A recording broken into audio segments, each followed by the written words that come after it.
সিউড়ির শেহরাপাড়ার এক মন্দিরে আজ রবিবার বোমা ফেলে যাওয়ার অভিযোগ কয়েকজন যুবকের বিরুদ্ধে। যে বোমা ফাটতেই জোরালো আওয়াজে কেঁপে ওঠে এলাকা। ঘটনাকে কেন্দ্র করে স্বাভাবিকভাবে এলাকায় ব্যাপক চাঞ্চল্য ছড়িয়েছে।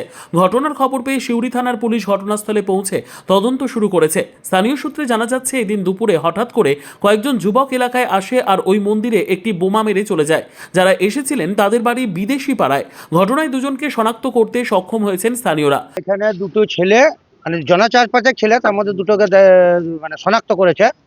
তার মধ্যে একটা বলছে যে আমাদের 2 এর ছেলে, যেটা প্রতিদ্বন্দ্বী ক্লাবের ওখানে বাড়িঘর, আর একটা হলো প্রসেনজিতের ছেলে, যার নাম কি বল নামটা বললি যে লাকি।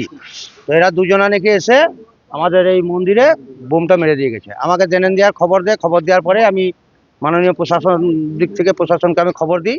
কিন্তু প্রশ্ন হলো, কেন হঠাৎ করে মন্দিরের সামনে এমন বোমা মেরে গেল ওই সকল যুবকরা?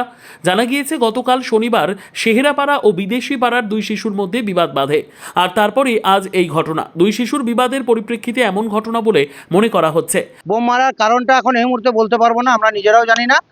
কালকে ঝামেলা বলতে 2টি নাবালক বাচ্চা ছেলের সঙ্গে ঝামেলা হয়েছিল, সেটা কালকে রাতে কিন্তু মিটে গেছে।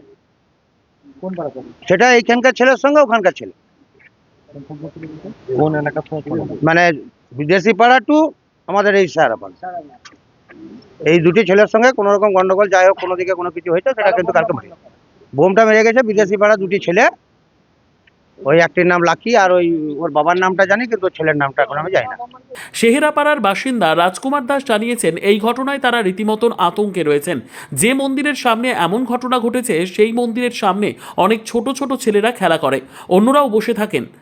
এছাড়াও আশেপাশে অনেক বাড়িঘর রয়েছে। এখানে কিছু বাচ্চা ছেলে থাকে, মেয়ে ছেলেরা এখানে সবসময় ঘাটে চান করে, ঘাটে জল নেয়, এইসব মেয়ে বোন টোন এইসব এরা সব আছে, এরা সব এখানে আসা যাওয়া করে। সামনে বাড়ি, অসুস্থ 2টো লোক আছে এই বাড়িতে, এইখানেও অসুস্থ লোক আছে।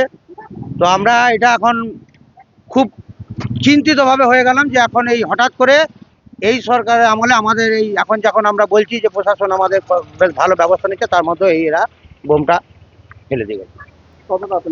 আতঙ্কিত, ভালোই আতঙ্কিত হলাম এখন। হ্যাঁ, পুলিশ এসছে, পুলিশ আছে না এখন। অন্যদিকে এই ঘটনায় বীরভূম জেলার বিজেপি সহ সভাপতি দীপক দাস জানিয়েছেন, এখন আর আগের মতো দাদাগিরি চলবে না। পুলিশ প্রশাসনের ওপর যথেষ্ট ভরসা রয়েছে। এই ধরনের বোমাবাজি আর চলবে না। পুলিশ যথোপযুক্ত ব্যবস্থা গ্রহণ করবে। তো এরকম বোমাবাজি মানা হবে না। সিউড়ি এখন শান্ত, আইনের শাসন অনেকটাই প্রতিষ্ঠা হয়ে গেছে। সিউড়ির পুলিশ প্রশাসনের প্রতি যথেষ্ট আস্থা আছে। যেই করুক, যেই হোক, তাকে খুঁজে বার করে যথেষ্ট সে শাস্তি পাবে। এরকম কোনো আইন মানা যাবে না।